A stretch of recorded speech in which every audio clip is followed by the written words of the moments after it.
Ladies and gentlemen, this is Jabu Fagude. Welcome. This is Pit to Palace. We are back again. You know we do this every now and then just to bring in people like this gentleman here to come and talk about business. So this is all about business, nothing else. That's what Pit to Palace is all about. And yeah, what day is it? Happy Women's Day, yeah? Happy Women's Day. It's a Monday. Yeah. It's not a Sunday. It's a Monday. Happy Women's Day to all the ladies and all the women. We just want to say Uyimbogoto. And yeah, so we are back. We're doing this. It's a Women's Day edition. And so we have Qaba Ntshangase. Obviously, being a busy man, we could not find him when we wanted him. So we thought that we will do a Women's Day special. How you doing, brother? I'm good. Thank you for having me on your show. Give thanks. I got you. Shout out to the team behind the scenes. We see you guys. So, Mr. Ntshangase, just before we go with the business of the day, welcome to Pit to Palace, by the way. Thank you for having me. You are a friend of mine. Yes. We've been talking about sitting like this for some time. Yes. And you've been tripping on me. I'm gonna say it.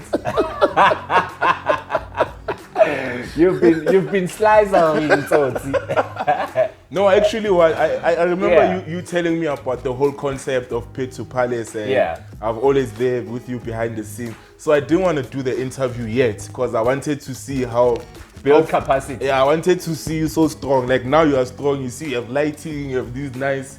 You see, so now so it's more about me than you. Yeah. Okay. Your crew was not ready. But thank you for having me. Yeah, no, you're welcome, man. You're welcome. Mr. Ntshangase, well, I know you, but obviously we are talking here for other people. So it's not about me, it's about our audience. Yes. And our viewers, whoever that is listening to us right now and watching us on social media platforms. And thank you, by the way, for joining us on social media platform. Jabu Fagude, that's my Facebook page. Qaba Ntshangase, that's this gentleman's Facebook page. And we just want to say shout out to everybody that's listening to us right now. Mr. Ntshangase, just tell us, who is Qaba Ntshangase? Qaba Ntshangase. Do you even know yourself? 100%. Why do you laugh like that? No, it's because I barely get to do interviews, you know. So so I'm not used. I'm usually the guy that's interviewing people behind the scenes. Okay, so all I'm not used to being asked questions. All right, let's go, man. Let's have fun today.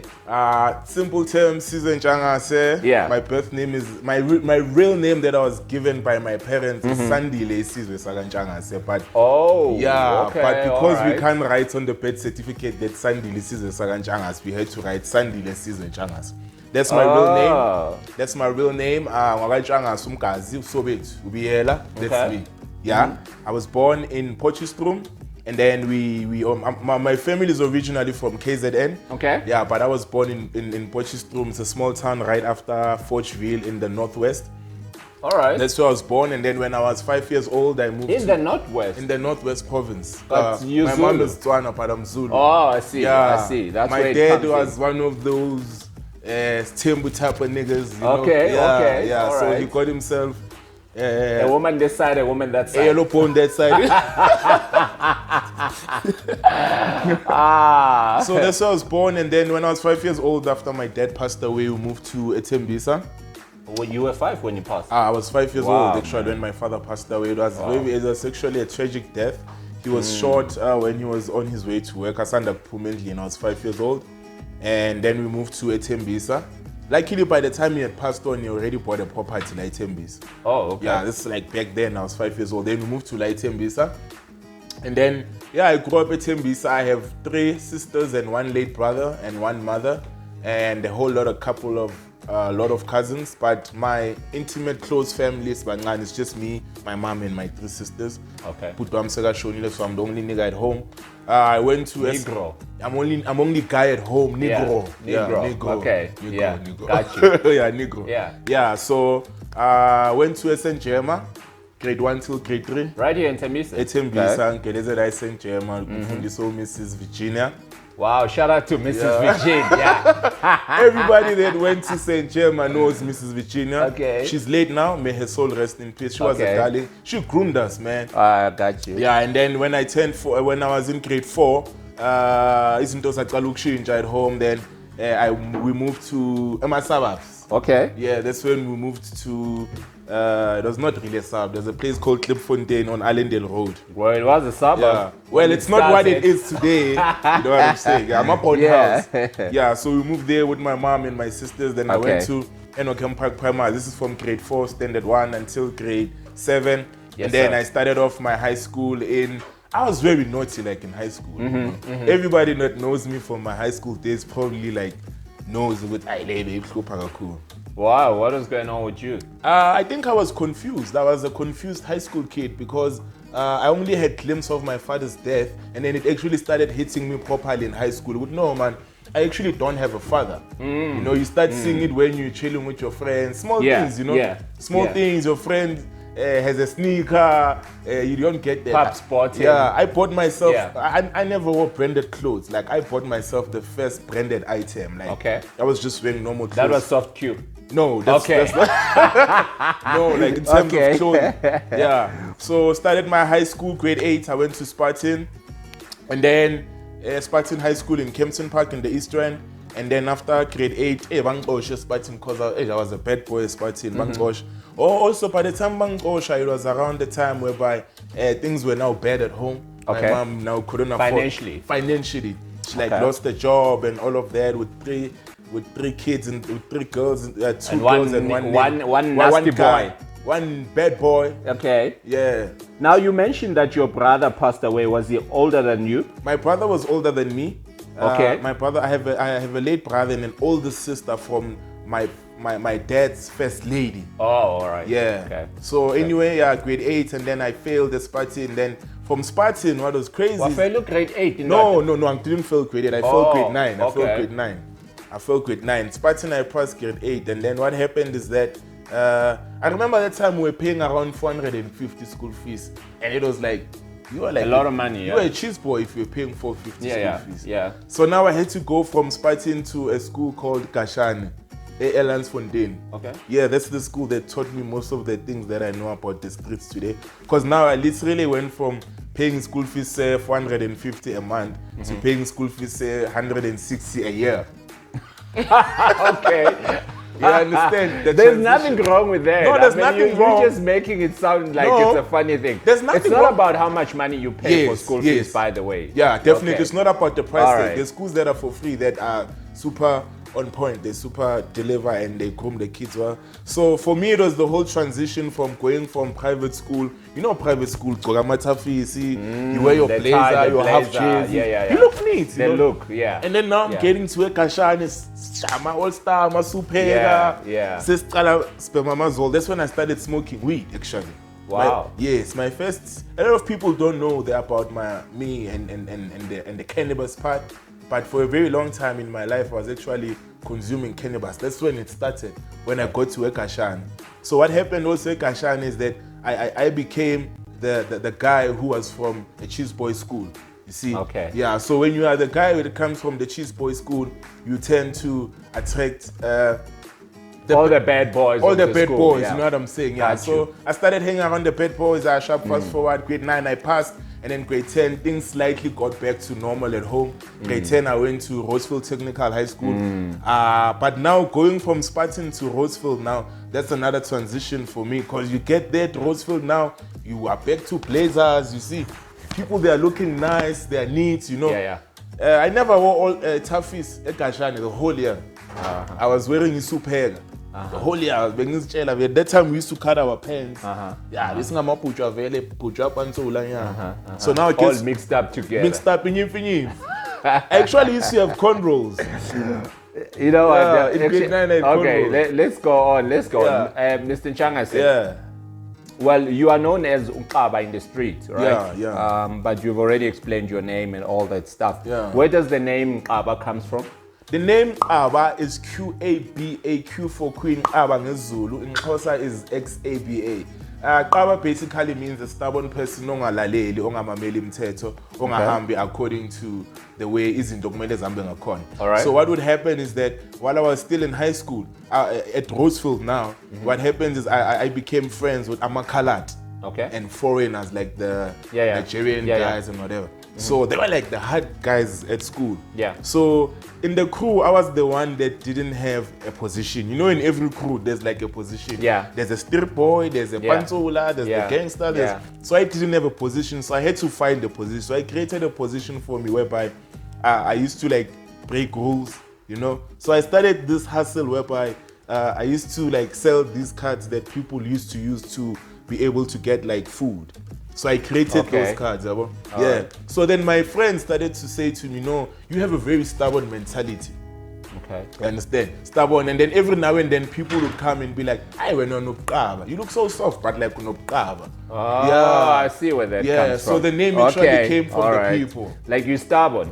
I'm very, very stubborn, but now I'm stubborn, in a corporate way. In a corporate, all right. So now tell me, the entrepreneurial spirit, would you say that it's something that came in your family, that was always in your family, or it's something that just began with you now? I believe it began with me now, in my family. Because when I check the generation, the timeline of my family, back home, business, but it was mostly like your taxi business, and stuff like that, but never the entrepreneurial way of doing things, you know what I'm saying? The formal way of doing things. So I think it started with me. But they've always been hustling and trying to put food on the table. Actually, to be honest with you, most of the people from my family are more like academic, like Bapusha Gakuli Scala and stuff like that. So I'm like the black sheep when it comes to academic wise, because academically, well, we Qaba. Yeah. So you are what you are. That's where that's where the name came from, actually. Okay. Yeah.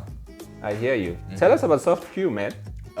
Soft Q. That's why we're here. Okay, before I talk about Soft Q, I just want to say there's a lot that I want to share. Go ahead, go ahead. This is your time. It's your platform. Prior to Soft Q, maybe a lot of people don't know, my close friends know, how my entrepreneurial journey actually started was in 2011. I was in college, AWC Mtambega. Okay. I actually went to that college just because of that funding awareness fast. And I remember that time, my Sapuma, they were paying your studies, they were paying transport, accommodation. Oh, okay. You understand? All right.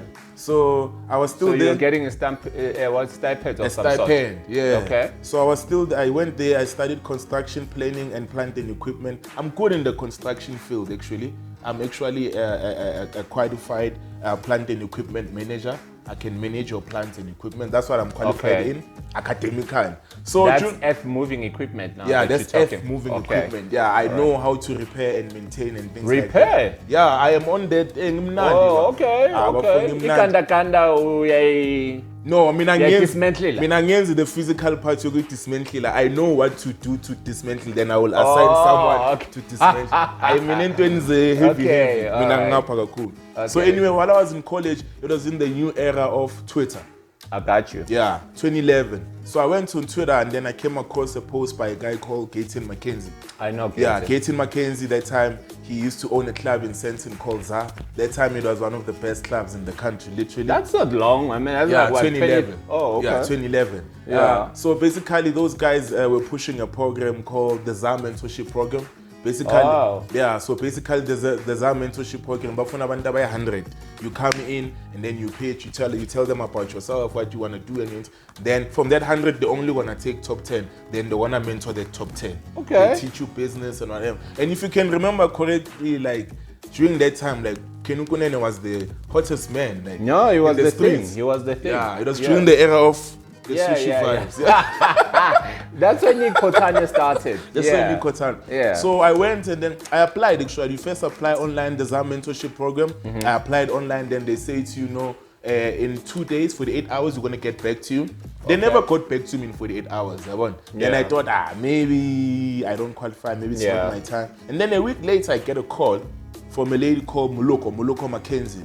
She comes like, hi, this isn't chance. I'm like, yeah. And I'm actually chilling Namachi. And it's like, yeah, I'm like, it's like, no, you made it to the ZA mentorship program. The top 10. No, not the top 10, just the... Oh, the program itself. Yeah, the 100, the program, the introduction of the program. Okay. Fast forward, you come there, now it was actually my first time in Sandton. I went there for an interview.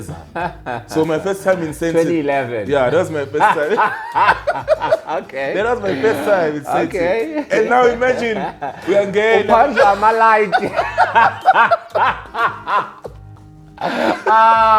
So and now you need to go pitch your business. Yeah. Or your idea. Yourself. No, you get there, you must pitch yourself. Who are you? Marupandwa malai. Yeah. So you are at a disadvantage. Yeah, so I'm there in Sentin for the first time. I'm like, what is going on here? Yeah. This place is beautiful. I didn't even know that the club was on top of the Michelangelo. No, Radisson Blue Hotel. Radisson, opposite the Gautrain station. Yeah.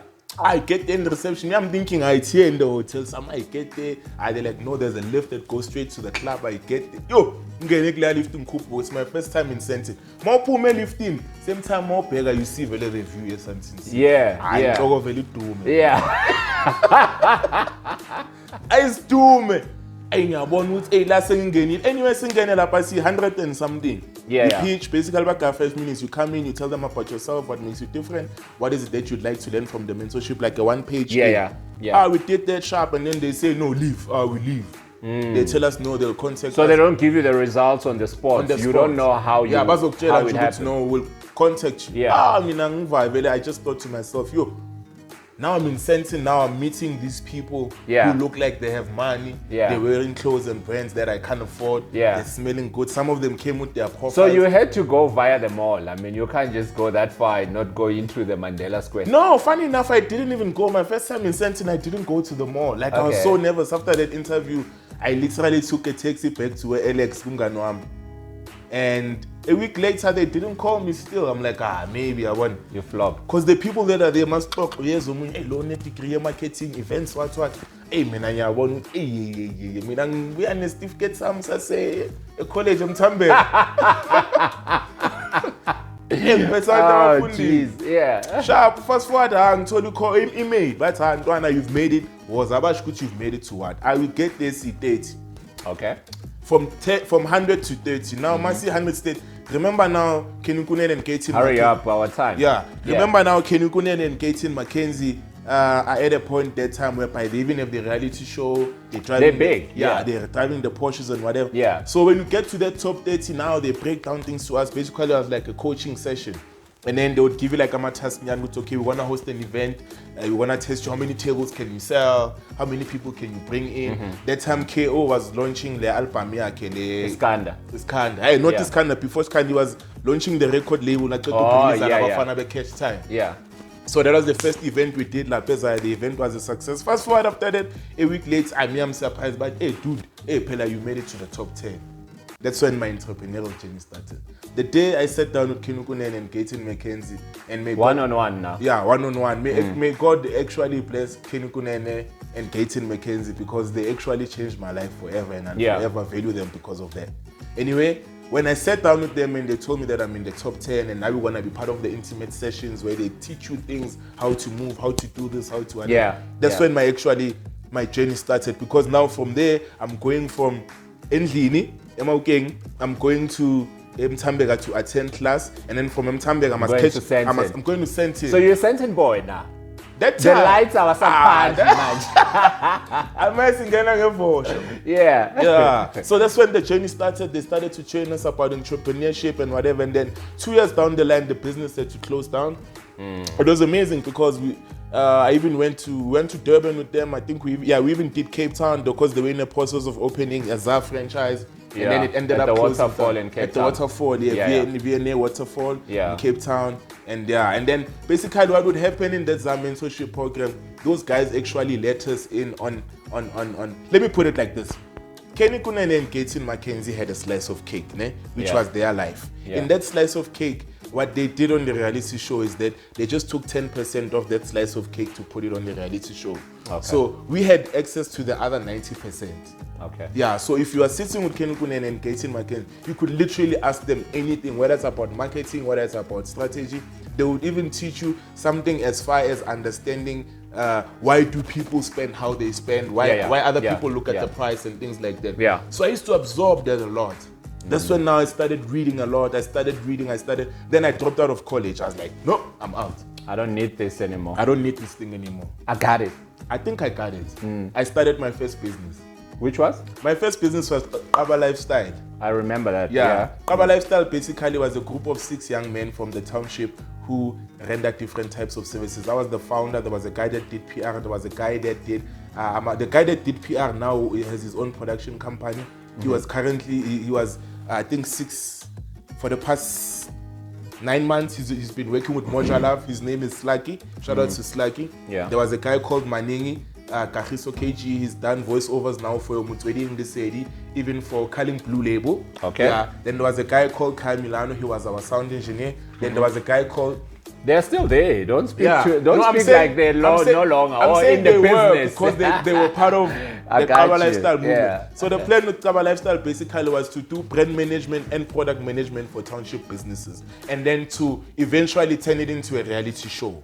So basically wanted to do a reality show, and then I kicked out my tenant, Minekai, so that I can live with the guys. I took them in Saploma Song. So the plan was to do a reality show of guys, Abaseka, Saba Hustler in different ways. They leave the house, go to different places, but come back to work for Mendlin. But anyway, it didn't go that way. They didn't see the vision that you had. I don't think so. I think they did. It's just that we grew apart.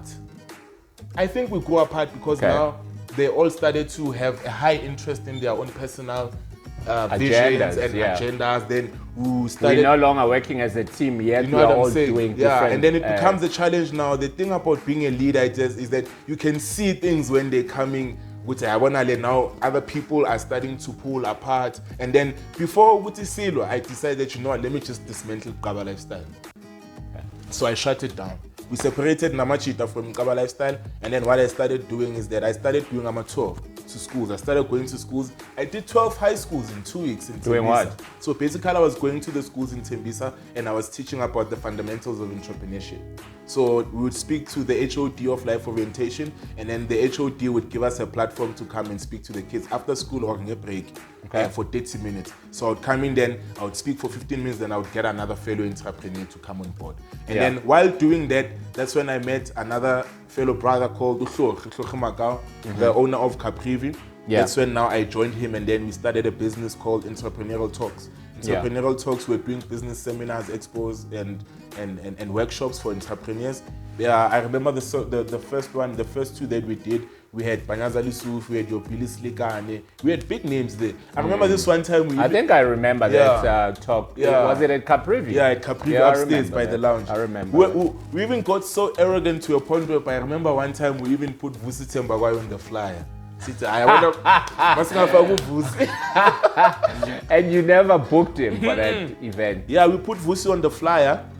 And then what happened is that, you can't be put You don't do that. Yeah, that's when now I started to learn about the fundamentals and the legal side of things, because we almost got sued like by Vusi's company, but anyway we didn't apologize and everything. Yeah, that was my second business, and then after that I started a consultation business. So basically with that business, what I would do is I would come into your business like Nenalago, Agwandingosi Investment Properties. I would come here and have a session with you. Then I would do a SWOT analysis on your business. And then from that SWOT analysis, after we've identified the strengths and the weaknesses, the opportunities and the threats, then we would focus on the opportunities in order to bring in a proper income stream or to scale your business. So I started doing that for a couple of months, which was a very big challenge because I was selling services to people that couldn't afford them. Well, maybe they just couldn't understand because I mean, if you look at most township businesses, they don't have business plans. Yeah. So now the strategy that you came with, it's a business plan strategy. Yeah. Where you have to break it down and see the strength, the weaknesses, and all that part. And so it's not easy for one to know that you need to go and do a SWOT analysis of the area where you are doing the production or the services. People just open. We just open. Yeah, they just and run. we hope that people will come and give us the service that we need. So that was my third business, and then I decided to shut down that business. After that business, I started a project management business where basically I would approach people and then I would say to them, no, give me the budget for your event or your project. And then I will do 1, 2, 3, 4, 5, and then I will cut costs like this. Then I will pay myself from that budget. From that, I only got 3 projects, and then I realized that no, I like doing things that make me feel genuinely happy.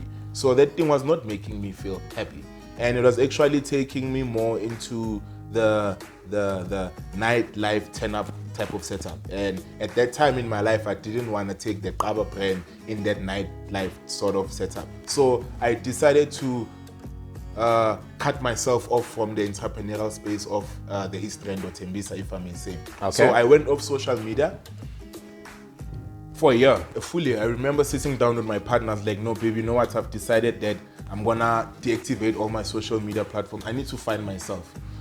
During that time of cutting off social media. When is this now? Which year was this? Now we are close. Now we are like here 2018, 2019. Okay. Before 2020. Now I'm deciding that, you know what, no. I'm gonna cut this off social media just to find myself and see Uguti. You are all over the place. I'm all over the place. You are not having a breakthrough. You know what I'm saying? Okay. I felt like I was all over the place, but then in that direction. Yeah. Yeah, you know, you can make 5 grand today and then make 50 grand in 2 days time, and then make 80 grand in next month. And then you have a dry season. Yeah, and then you have a long dry season. Yeah. You understand? So I was like, no. But during that time of cutting off social media, I met a man of God, a prophet that I started to work close with him as a wise man. He now left the countries in Malawi. I worked very close with him, so I was like one of his capella, if I may call them. Yeah. Right-hand man. Yeah, Come right on hand now. man. No, I'm not ashamed. I'm not ashamed. I'm not ashamed. Men You know- of God don't do capella. Well, I felt like a capella, and you know, usually, actually, we're talking about this. Capella is a street thing, my man. Oh, Man of capella. God is a right-hand man. Yeah. Right-hand man. Yeah. Yeah, but I guess I was using the wrong term because Yeah. I remember, No, I got you. I remember a friend of mine saying, you know, a problem no capella nan. But sometimes I feel like when they come up, especially among I fundisang business, you need to be someone's capella because No, obviously you need to serve first. to You need to serve serve somebody Yeah. for you to learn something and go to that Yeah. office that which you basically desire for. Yeah. But you can't just jump into things. Yeah. Yeah. So during that thing of being away from social media, I was there with the capella, I was there with the man of God. And then during that time, actually, I learned a lot of things. Shockingly enough, I learned things about business in ministry. I didn't understand that. It is business. Yeah, I didn't understand Yeah. it at that time. You know, Okay. you know what I'm saying. And then going to SoftQ, fast forward, if you fast forward, and then this one time I was sitting there with my partner again, and I'm like, you know what? Before I went away from I social want to fast track you there. Sharp. Yeah. Before- Let's talk about soft Q. Yeah, we're getting there. Yeah. Before I went, I'm getting there. I need to mention this because it's important on the birth of SoftQ quickly. Before I did that, I started to do AMA activation. So I would approach brands and then I would get AMA promotion girls and then I would set up girls in shopping centers, AMA malls, nan. So you would come maybe with your clothing brand or your sneaker brand and then you'd give me your budget. Then I would get promotion girls for you. And I would even get involved myself. And then I remember one of the brands that I pushed, actually, I didn't even want to mention the name, but I just mentioned it was Sky Roll Twist. Okay. It was a sparkling juice that belonged to a gentleman called Semi Mhaule. I worked with Semi for 6 weeks. I ran a campaign with Semi for 6 weeks and just to see how people would react. It was like a trying phase. And then during that 6 weeks of working with Semi, I pushed the product to a point whereby I remember some of my friends and people that I don't even know, they were thinking that it's my product. I mean, it was one of the biggest upcoming soft drinks came out of Tembisa. Definitely. And then all of a sudden, it just went with the wind. Yeah. So Yeah. we pushed there with Semi for 6 weeks, and then I remember on the 6th week I was sitting at, I got an interview at Mutwedding FM, and then the guy that was interviewing me at Mutwedding FM, he was shocked when I told him that it's not my brand. I don't even own like 1% of that brand. Yeah. And then his shockness while I was driving back home, I actually realized that no man, the way Lomuntu Lona shocked that means I'm capable. Yeah. That means I'm capable. So a day after that conversation there with myself about that brand that I was pushing. Would you say he was shocked because of the energy and the identity that you have put onto the brand? Maybe your sweat and blood onto the brand, and then that in such a way that everybody thought that the brand was yours. Yeah. It was like that actually. It was like that. And I remember this one lady saying, no, stop being humble. We know it's yours. Or at least you own the shares. Then I sat down with this other lady, Oskhomoto. She's a business analyst. And then I told Oskhomoto, this is actually not my brand. And then she was like, but then why are you pushing it like this? Then I'm like, no, I'm pushing it like this because me, I'm push something. Now I'm push my couch. I push it like my own baby. I choose who I work with because I know that when I work with that person, I go all out for that thing. But with that guy, then I had reached a point in my life where I was like, no, Caesar, so you're cool, manja. Now my daughter was 2 years old. Then I was like, if I was to die right now, how would my hustle benefit my daughter? Then it actually hit me that nothing that I'm doing currently can benefit my daughter when I'm gone. That's when I did the social media cutoff. Started doing some research. I actually thought, good, maybe I can do my own juice. Then I changed from juice to charcoal. So you're always looking for something new. I was always looking for something new. Yeah. So I did my research. I wanted to do my own juice, the Q juice. Then I was like, no, juice is not gonna work. Then I thought of doing charcoal. I was like, no, charcoal is not gonna work. Then I thought of doing sneakers. Then I was like, no, the sneaker space is not something that I'm really passionate about. Yeah. And then I sat down this one time. I was with my partner at Eastern Mall. You know, women, they take long, and I thank God that she took long that day. Yeah. While I'm bored in the car, I'm very observant. So I started counting trolleys. Like I literally sat in the car and I was like, 1, 2, like Grocery trolleys. Grocery trolleys. People coming out. People coming out. Others with food, others with clothes. And then I don't know if it was the Holy Spirit or divine intervention or whatever, but something just said to me, no, look what's in those trolleys. And then the one thing that was common out of 40 trolleys, I can say maybe 32 or 31 or 32 trolleys, the one thing that those trolleys had in common was toilet paper. And then I saw it with, oh, okay, that's the product that I want to push. Because I've always been a product-orientated entrepreneur because I love how human beings are product-orientated. Like now, we had the looting going on. Yeah. The people, they looted products. Yes, they looted food, clothes, whatever, but it's a product, whether it's a food or whatever. So I've always loved it, but I've always wanted a product that can be used by white, Indian, colored, and black people. Yeah. All age It groups. breaks those color walls. It was March 2020-21 in South Africa. It was a lockdown, and I think it was on the 2nd of March. And then my partner came back in the car, and then I was like, baby, you know what I think? 2021. It was this year. Oh, yeah. 2021 in March. Then I was like, baby, you know what I'm thinking I'm going to do? I have a very weird partner. Like, my partner is like, before something, before she tell. You know that syncage? Yeah. Yeah. I was like, not what as I told people. And then she was like, cool, bruh. Do it. Let's go. Let's do this thing. Okay. I literally got home, we had lunch, I took out my laptop, I registered the company on the CIPC website. And then on the 6th of April, on the 4th of April 2021, I actually went to a guy called Mark. God bless Mark, wherever you are. I don't know where he is now. Mark is one of the biggest, I call him a tissue mafia. He's one of the biggest toilet paper distributors in the country after Baby Soft and Twin Saver. After Kimberly Clark, Baby Soft and Twin Saver, he's like number 4. Okay. He distributes toilet paper to brands that compete. Okay. So I met that guy. He's actually but he does not have a brand of his own. He doesn't have a brand of his own. He just makes to give it away to other brands. Yeah, he supplies big retail shops that I don't want to give them free airtime right now. Yeah. Then I met that guy until they buy into your your brand. Soon. Then I met that guy. Then I told him my vision, and then he was like, "No, don't jump steps, cause I'm a fast mover." Like I was telling my friend the other day, he's like, "But how can you?" Well, I need you to move fast now. Yeah. So I was telling a friend of mine the other day. He was like, "But bruh, like how can you push so much like in 3 months?" You see. Then I told him that no, we don't see life the same. I don't see it as 3 months. I see it as 90 days. So that's how Soft Q was born. So every day means something to you. Every day means something to me. Every single I like day. that. So that's how Soft Q was born. Mark was like, no, Nasi stock on 5,500. I gave him 5,000. So he started you? No, I gave him 5,500. Then I bought product from him. This is now on the 5th. On the 5th of April. 2021. Yeah. Then I got the stock from him as 5,500. Then I put them in the plastic, no branding, no sticker, nothing, just plain plastics. And then I sat there, and I was like, okay, so now what are we And then the do? quality? The quality at that time was okay. At that time, because I didn't know about quality when I started in April, I thought it was dope because it felt soft. Okay. Yeah. But I realized 2 weeks down the line that this is not genuine quality. So what I did is I went to take the best tissue on the shelf, which is Baby Soft and Woolworths tissue. Then I put them there. Then I told myself that this needs to be my goal and beyond. I need to manufacture this at lower cost. So now, here I am. Squeeze myself in the middle of the two. Yes. Okay. But for the hood. Yeah. I want to bring softness at affordable prices. Yeah. So now here I am in my place. I was still staying in Benoni in April. Yeah, I was still staying in Benoni. I have a tissue at 5,000 in clean. I'm like, so what am I going to do? I got that CIPC name. It said Soft Q tissue. It's registered, everything. I did my tax, everything. Yeah. Then I'm like, okay, let's see how this goes. So what I did, I got Fanaba to Susiso. And then I posted a picture on Facebook. Now you went back to Facebook. Now I'm going back to Facebook. It's 6 April 2021. Now I'm going back to Facebook. I'm like, oh, okay, we need to introduce this product. So I just went on Facebook and I wrote that, blah, blah, blah, proud to introduce my product, da, da, da. This is soft Q. Boom. 4 days later, stock out. Pay. I was like, hey, this thing is dope. And then I met another day. I was like, hey, this thing is moving. 4 days stock, so 5,000. Yeah.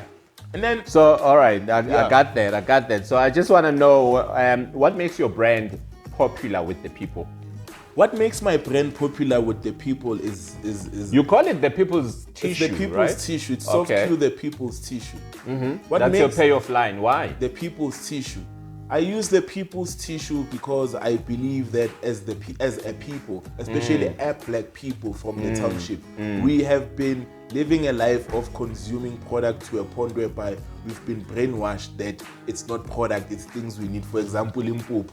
How often do you come across someone at I'm owning poop and the quality is proper? Yeah, you're right, actually. I'm not laughing at that. I'm actually laughing at the way you're saying it. Yeah. Because it's something that we consume all the time. Yeah. And actually, how many people, some people will actually say, I can't go a few days without the papa. Yeah. Yeah. Not thinking that you're actually using a milli-meal for you to be able to produce ipapa. And that thing is not difficult for you to have one as your own. So anyway, then I reached the point actually whereby after 4 weeks, I was like, no, this thing is gonna get serious now. And if it's gonna get serious like this, that means now I must actually work and actually create my own product. Okay. That's when now I was like, you know what? I need to get into a position whereby I can be able to create and manufacture my own toilet paper. So what's your plan of distributing the brand into spaces and places where it reaches to every person, not just the people that are around you or people that know you? How about the people who have never met you? You know, for them to have access to the brand? You know, to be honest with you, the scale that the business is growing at currently, I didn't think it would grow the way that it's growing. I was hoping that it would grow. And it's growing very fast. The interest of the product is there. So as we speak currently, what we are working on systems. We're working on distribution systems. We're actually working on our value chain. Okay. As we speak, because what we've noticed is that the people, number one, they're happy with the quality. Okay. Number two, the people actually love black-owned products. It's just that the black-owned products are not diversified. So this is one of those products that every single member in the family can use. So our approach so far, we've been actually using the network marketing strategy, which is getting our reps and to sell for us for a commission, which is also getting your people who sell, who know commission structures. I got you. People who sold your Tupperware, your Avon, whatever. That's our major. So you're planning on building that pyramid system.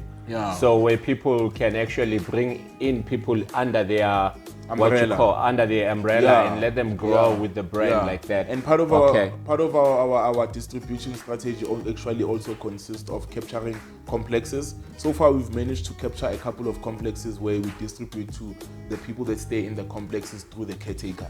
Okay. Yeah, that's one, because for example, so you door to door. Yeah, door to door. Okay, but that's nice. I mean, like back in the days when people used to deliver milk. And bread. Yeah, but through the caretaker, because it's easier to influence the people. Part of our distribution channel also that we are using, we are working with Ama Crash, we are working with Ama Primary School and High Schools. We are currently in the process of introducing our 1-ply, because now if you want to sell to a crash, the staff might buy the 2-ply, but they don't buy it for the kids. So we need them to buy 2-ply for themselves and 1-ply for the kids. It's because of the price. I mean, it's not because of anything else. Yeah, it's the pricing. The 1-ply, it's much cheaper. People feel like people feel like 2-ply is very expensive. Is there though? Is there too much difference between the 2 and the 1? There's difference in terms of the quality and how it's manufactured, right? Price-wise? Price-wise, there is a difference, because you cannot get something that is at 1-star quality and 5-star pricing. I got you. Yeah. Well, we about 20 minutes to go, so we still have a lot to talk about, you and I. So now just tell me, your street vendors, you have some people that, or your street runners, I don't know what you call them, Yeah. but that are going out into spots and corners to sell your brand. Yeah. How is that doing? It's going well, but Is it working for the business? so far it is. But in like any other entrepreneur that's in the product space and sales space specifically, they'll tell you that no matter how quality your product may be, the biggest challenge is the people and getting the right people to work with. So that's been my current challenge so far, getting the right people to work with. But I'm working on it. I'm working on creating systems that will help us get the right people, so that we can take the brand to its full potential, to greater heights. Because it's still a baby. I mean, our brand right now is 4 months and 2 weeks old. I was actually on 4 months, 2 weeks. Yeah, I count every day of it. I'm gonna count every day. How many days and hours? I'm gonna count every day just until we turn 1. I was on Talk Radio 702, and then a day before yesterday, I got a call. And the conversation that I had off air with the producer actually made me notice something, Uguti. No matter how small your product or your business may be, there's always someone out there who's inspired by it, not just because it's dope or whatever, but because there's people who could be older than you who've always wanted to do that but never had maybe the confidence, or never had maybe the resources. But I wouldn't blame it on resources, because the tenacity, the push, the hunger. Yeah. Because it's not the money, it's not anything, but it has to be from within. Yeah. And then you will bring it forth. Yeah. When you've got it on the inside, it will come on the outside. Yeah. I got you, man. So what's your definition of success to you? A definition of success to me is being able to live a life whereby you don't need to worry about your next meal, you don't need to worry about your health, and you also don't need to worry about the resources you need for the things that you want to do. So for me, I'll only say, I like that. So for me, I'll only say I'm successful as an entrepreneur, where if I can, success for me, I'll know that I'm successful the day I can wake up and take my kids to school and go have breakfast with my woman and go have gym, and the business still run themselves, and I should just focus on me. Oh, okay. So that's my definition of success. So where you can just go on and live your life, but the money is still coming in. But the money is still coming in. And the jobs are still being created. And Yeah. You. I think, who was I reading? I was reading a book, and he says, I think it's Jeff Bezos. He was talking like he's only about 15 minutes in the day. He takes 15 minutes of his day, and then he does business. Then he shuts his computer, he shuts his phone. Then he's done working for the day for 15 minutes. That is success. Yeah. So it was Jeff Bezos. Yeah, that is and success. What's that Virgin gentleman as well from the UK? Richard Branson. Richard Branson. Richard also Branson, said something like that. Yeah. He will go on vacation. All he needs is 15-20 minutes. Then he knows that all systems are set. Then he shuts his computer, he shuts his phone, then he goes have fun. Yeah. I'm like, that's my kind. Yeah. That's the success I want. So is that what you call success? That's what I call success. Okay. You know? So, wow, man. And so eSoftQ, how do you bring exposure into the brand? You know how I believe every move counts as far as a product is concerned, you know? Of course. Yeah, that's why the people that are watching, you can notice we just have the branding on the front for now. Okay. We could have had the branding fully done, but on the pack itself, but I didn't want to jump the steps. So because I believe what steps are those? The steps are in the production of the actual product that the people are gonna consume. So what most entrepreneurs do sometimes is that they focus too much on the branding and the packaging. Yeah. And then the person gets enticed to buy the product because of the branding or the packaging. But once they open it, they are not happy. They're disappointed. So I work backwards. I wanted to work with what you they find inside. You qualify the inside, then you come on the outside. That's why since I've started the business, I've had maybe I can say 6 suppliers until I reached the point whereby I'm gonna do this one myself. So now that I've actually mastered how to make quality good toilet paper at low cost, Now I can actually, to answer a question on how I can market, I do currently market myself. I speak more of the quality of the product. I speak about my story. I speak about the environment. I speak about what is currently happening in the world. I believe in organic marketing. I believe in putting money for marketing, but when a product is still new, I believe in the real organic story. So that's why if you can check my social media, I involve people in the behind the scenes. Like for instance, the other time I posted about my packaging, but soon enough I'm gonna be releasing new packaging. So what things like that do is that they open up doors for other entrepreneurs. You know what I'm saying? So that's my approach. I try to keep it as real as possible and always remember that it's the people's tissue, meaning that my strategies shouldn't be too hard. Strategies should always be strategies that will make the people comprehend. What's the power of social media concerning your brand? The power of social media concerning my brand, I think it's mostly three things. The first one is that social media has helped me to market my brand at low cost. Because with social media, you can just paste on Facebook and probably post a post maybe for 50 Rand. But I don't boost my post because I'm pasting on my personal account. Okay. So it has helped me to expose my brand at cheaper rates, number one. Number two, social media has helped me to connect with other entrepreneurs that are within the same space. Because I've noticed that I've been in the past 4 months, I've met maybe I can say 10 people that have been in the industry for like 15 years, but they have not been. Tissue industry. Yeah, tissue industry, 15 years. 15, only 8 years, but the oldest one has been in it for 15 years, but they have not even reached the level that we've reached there. So I like such people when they approach me, because when someone tells you their story, you get to also understand and learn and avoid the mistakes that they've made. So social media has helped me to get advice and mentors from people. The third thing that the power of social media has done for my brand is that social media has actually helped me get instant communication with my target market. I hear that. Yeah, okay. At cheaper rates, because umuntu uzobe comment la buy t-shirt for t-shirt. So, but yeah, I got that. But now, Tembisa, what would you say about Tembisa? Because I mean, it looks like all of a sudden Tembisa has this big spotlight that is sitting on it when it comes to entrepreneurial vibes, energy. Yeah. Because I see a lot of guys in Tembisa now, they have moved from just, I don't want to say the thugging lifestyle, but now they're more focused into business. And what's your take on that? Where is that coming from? The sound is disturbing us. MK, I can't lower your sound. My thing about that is I feel like it's time, you know.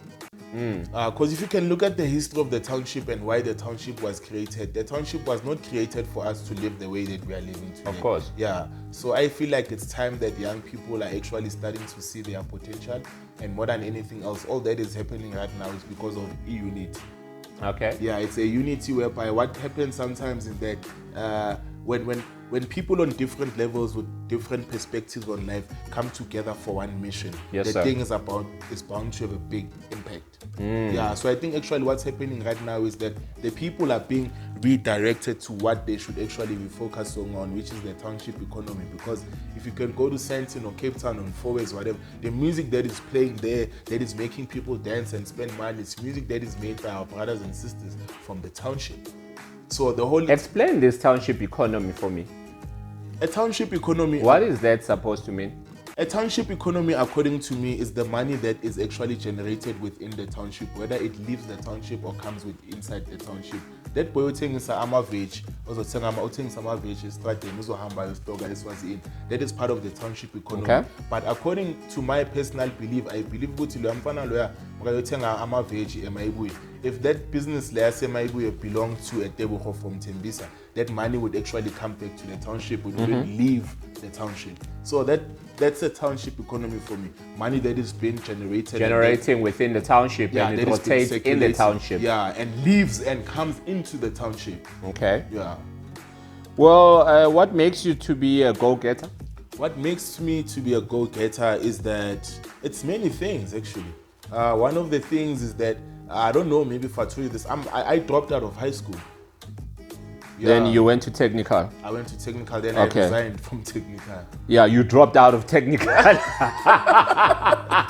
Yeah. Yeah. I dropped out of So you are a dropout. yeah, in academic. Yeah, I got you. Yeah. No, I'm joking, man. Yeah, no, it's okay. I understand. No, it's okay.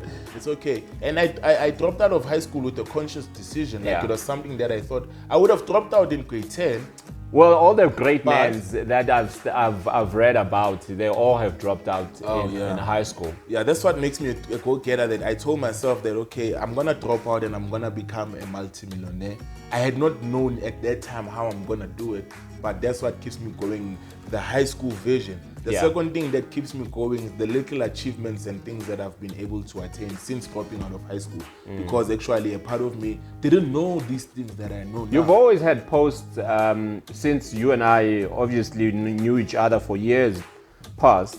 You've always posted that you're gonna be a millionaire by year 2020. Yeah, And then obviously you did not know that 2020 is coming with the virus. yeah, Then you never reached that status. But what I like about you is that even when it did not happen according to your prophecy, you never gave up. You're still not giving up right now to reach to that goal. Yeah. And I see that there's so much potential for you to go into that yeah. level. Yeah, yeah. So that's definitely what's keeping me going every day. You know, like I was saying earlier on, like the 3 months example, how people see 3 months as 3 months. I see it as 90 days. So that's what keeps me going. Because I know a lot of people actually. It's people that I've even lost. For example, in my life, I know people who uzobathi umuntu bekaright izolo ubesala Yeah. and the next day nazangavu. So for me, it's just the day that I'm a morning person. Like Yeah. I'm literally up every day, 4:30. Latest 5:30, I'm up. Yeah. Literally no alarm. So Yeah. that's what keeps me going. The moment I'm very spiritual as well, so I understand a lot of things about spirituality and how your life can actually be taken away from you like this. So just being alive for me keeps me going. Even if I sell 2 tissues a day, Yeah. even if I sell 1 tissue, the sale of the tissue a day, one, it's okay. Makes a difference. Yeah. In one of your posts, you said that it seems like you, let me put it this way, in your words, not mine. Yeah. You said, it seems like you lose a lot of friends when you start being serious about your life Yeah. and goals. Yeah. What did you mean by that? You know what I meant by that is because prior to making that post, actually, I used to have a lot of friends because I was too much in the entertainment space, my events. So I used to have a lot of friends. But now when I started to change and actually focus on, remember at first it was Qaba, it was, what do you call this? It was Qaba. Just drop it, yeah. It was Qaba lifestyle, right? So Yes, when sir. you're pushing a lifestyle thing, you tend to hang around a lot of people. Yeah, it attracts a lot of people. But now when you start to decide that no, now I'm going to start meditating now. I'm going to start. I want to start going to church To know I who wanna you start- are. Yeah, and then that actually was one of my prayers. I remember when I started this new self-discovery journey, I spoke to God and said, God, can you please distance me from everyone that is not meant to be in the next chapter of my life? So that's what I meant. It was actually God answering my prayers when I started to be separate from a lot of people. So that's what it means. No, I'm taking it in. Yeah, no. I needed that moment. So yeah, Yeah. that's what it means for me, you know. People Tell us about the Last Supper.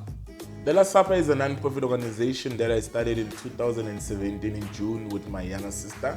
Basically what we do in the Last Supper, what we used to do, we've stopped for now. Which sister? My younger sister, the last born, the last born.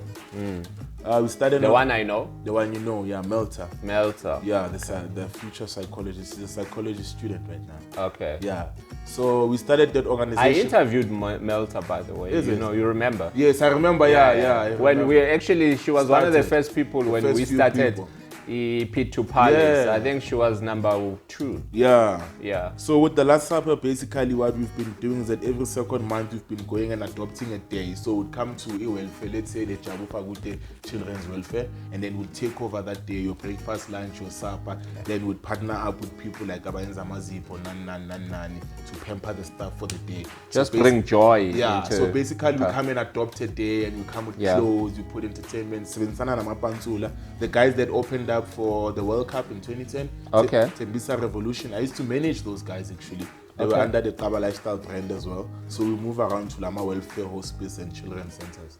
Well, the last 5 minutes we have. So, where is your brand going? My brand is going to be very, very big, eh? Like, my brand, SoftQ, is going to be very, very big. We want to have 5 products. We currently have 2-ply. We want to have 1-ply. We want to have pocket tissue. We want to have saviors. We want to have jumbo rolls.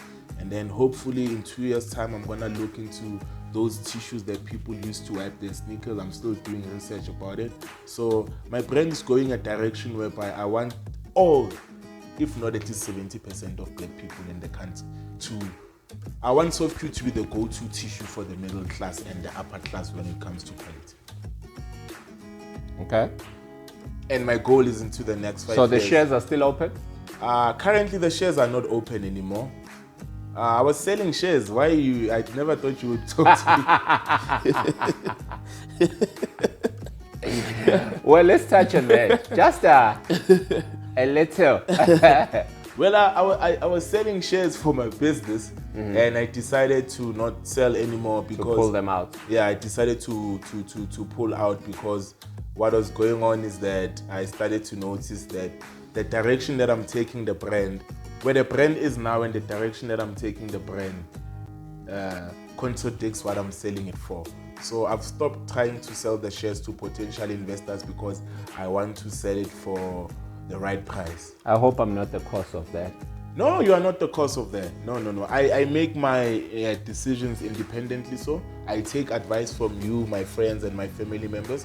But by the time I ask for advice, I've already made up my mind. I just want to know the perspective of that person and how they see what I'm seeing. So no, I'm no longer selling shares. Hopefully, I'm trying to build SoftQ to a point where I want to sit with someone in a year's time and say, dude, I'm selling 5% for R1 million. How can people find you? People can find me on Facebook, Qaba Ntshangase, the business and office number that we are using, and the WhatsApp number is 067-180-8984, 067-180. Is that a business number? 8984. Yeah, that's the business number Okay. for now, of which I am currently managing because the brand is still insensitive. Yeah. So you are everything. You're the reception. No. you are I the- have no. I'm not everything. Yeah. I'm not everything anymore. We have an administrator now, and we have someone who manages Abantu sales. Oh, okay. Yeah, so That's currently, I would say I'm the founder and the CEO of the brand, but I don't believe in titles. nice. Okay. Yeah, so I don't want to push. So I'm the project manager for SoftQ, Yeah. but on paper I'm the founder. Okay. Yeah. So if people want to buy the brand, they need to call the number, obviously, Yeah, they need to call or WhatsApp the number for now. for now. Yeah, for now, that's Okay. the channel we are. Any places where you are available physically, where they can go? For now, where we are available physically, we are by Tembisa Station, we are by Pechekas Mall, by the McDonald's, and then we are also by Mashimung. We are by Movable. pop-ups, small Pop-ups, and then, okay. But most of the pop-ups don't make us a lot of money, to be honest with you. The people that are selling the most is people that are selling from home, Is it? like to the neighbors. Okay. Yeah, it's crazy. Like I have a lady that sells more tissue than I push, actually. The From- door to door. Yeah, from home. No, from her home. Ufake isayine gate in Lagu, and then Okay. it's a main road. People know Lagu Lane will take this white tissue. Yeah. All right. What's your last words to young people in the hood? My last words to young people in the hood is that there's a lot of money to be made out there, but money goes where there's order, where there's discipline. Yeah. So your ideas may be dope. I was telling a friend of mine the other day, he's like, yo, I never thought you would make so much. He accidentally saw my bank statement. I was like, yo, you made so much money from tissue. I was like, no, man, it's not about that. It's about the discipline. So what I want to say to young people is that if God can use a high school dropout like me and a simple product like toilet paper to change the world and to create jobs and opportunities for people, Yeah. your great ideas can do bigger things. Because at the end of the day, when all is said and done, this is just toilet paper. Who do you want to say give shout out to? I just want to give shout out to my mother, my sister, my partner, my close friends. I want to give a shout out to my team. I have an amazing team of which currently we're doing marketing with. George Mahlati. We're currently doing marketing and strategic brand management for The Hangout, which is a restaurant by DJ Shins. I also want to say shout out to him and his team. And I want to say shout out to your team, man. You have a great team going on. And I want to say shout out to every other black entrepreneur from the township right now. There's money, guys, to be made out there. Let's just get organized. We don't need to invent anything. We just need to get organized and work hard. Then we can do it. I'm going to be a multi-millionaire from toilet paper because I made a pledge with God that, God, if you can use toilet paper to change my life, I won't disappoint you. Well, it is what it is. Ladies and gentlemen, you heard it from the man himself. And what a beautiful interview it's been. Just know that God does not bless mess. God does not bless mess. No. So organize yourself, organize your finances, organize your business, draw up a business plan, register your company, go pay tax if you can, because you need to pay tax anyways. And then just organize, have a certain, some form of a formal structure of how your business, and have direction to your business, where your business is going. Would you say, is that true? Done.